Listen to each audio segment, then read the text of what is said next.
India गठबंधन की अहम बैठक दिल्ली की कॉन्स्टिट्यूशन क्लब में शुरू हो चुकी है। मीटिंग के बाद संयुक्त रूप से एक प्रेस कॉन्फ्रेंस की जाएगी। पीएम मोदी को लिखी चिट्ठी भी विपक्षी सांसद जारी करेंगे। तो इंडिया गठबंधन की बहुत महत्वपूर्ण बैठक दिल्ली के कॉन्स्टिट्यूशन क्लब में शुरू हो चुकी है।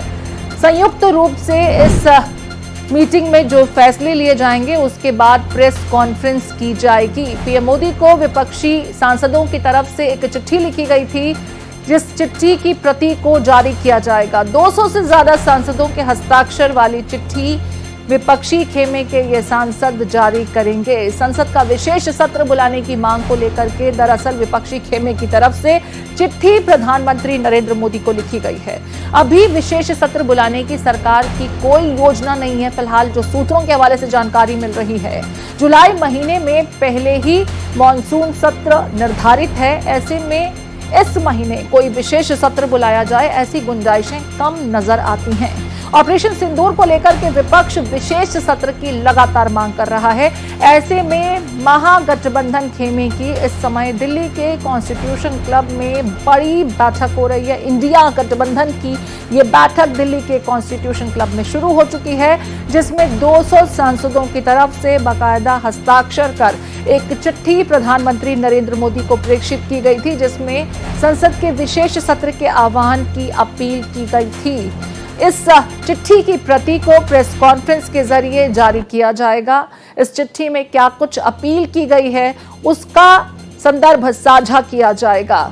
आपको बता दें, संसद का विशेष सत्र बुलाने के लिए मांग के साथ ये चिट्ठी प्रधानमंत्री नरेंद्र मोदी को लिखी गई, लेकिन जो सूत्र बताते हैं फिलहाल विशेष सत्र बुलाने की सरकार की कोई योजना नहीं है। जुलाई के महीने में मॉनसून सत्र पहले से ही निर्धारित है। प्रशांत हमारे साथ जुड़ गए हैं।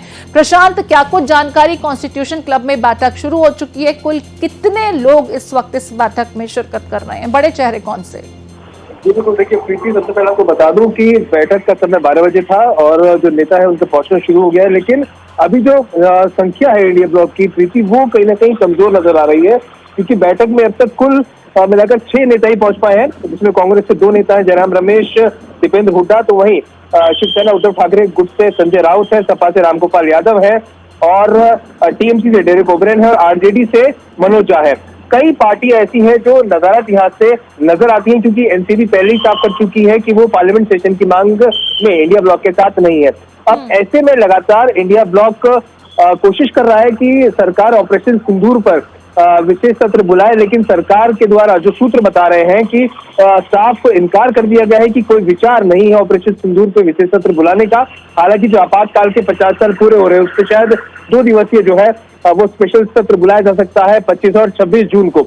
लेकिन सूत्र के जानकारी के मुताबिक जो विशेष सत्र लगातार विपक्ष मांग कर रहा है कि युद्ध विराम के बाद क्या स्थिति रही है, सीज फायर की रूपरेखा क्या रही, किसने इंटरवीन किया, उसमें सरकार जवाब दे। तो इन तमाम चीजों को लेकर जानकारी यही है कि सरकार ऑपरेशन सिंदूर पर विशेष सत्र बुलाने की जो मांग लगातार विपक्ष कर रहा है उसको उन्होंने खारिज कर दिया एक तरह से।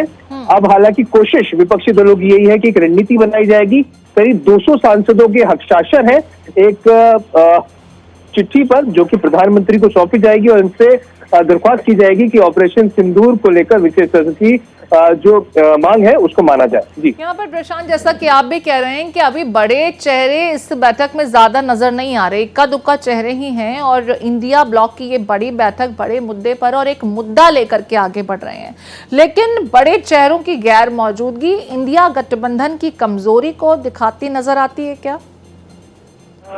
देखिए प्रीति, दरअसल हर एक गुट का, हर एक दल का अपना अलग उनकी राजनीति करने का ढंग होता है। जैसे पहले ही एनसीपी के प्रमुख जो है शरद पवार, वो साफ कर चुके थे कि जो ऑपरेशन सिंदूर है उस पर एक सेंटिमेंट्स लोगों के जुड़े हुए हैं और विशेष सत्र की मांग जो है वो इस वक्त जायज नहीं है, तो उन्होंने अपने आप को पहले ही अलग कर लिया था।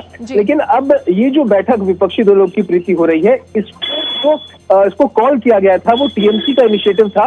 विपक्षी दलों को एकजुट करना, back the door back the channel बातचीत टीएमसी के द्वारा की गई है और अब यही है, क्योंकि जो संख्या है वो कुल 4 या 5 दलों की है और अमूमन जो बैठक हुआ करती थी इंडिया ब्लॉक की पहले, उसमें करीबन 19 से 20 पार्टियां जो है वो एकत्रित होती थी। इस इंडिया ब्लॉक के बड़े दिग्गज चेहरे नजर आते थे प्रशांत, लेकिन जैसा कि आप भी बता रहे हैं कि 6 से 7 ही अभी बड़े चेहरे इसमें नजर आते हैं और पार्टी का जो शीर्ष नेतृत्व करने वाले चेहरे हैं उनकी गैर मौजूदगी, इस बैठक को कितनी गंभीरता से लिया जाए और इनकी तरफ से जो अपील की जा रही है, जो चिट्ठी भी जारी की जाएगी, उसे कितनी संजीदगी से लिया जाएगा, उसका कितना वजन होगा, ये समझना मुश्किल कतई नजर नहीं आता। बहुत शुक्रिया, नजर बनाए रखें बैठक के बाद प्रेस ब्रीफिंग में क्या कुछ कहा जाएगा, आपके पास दोबारा लौटेंगे।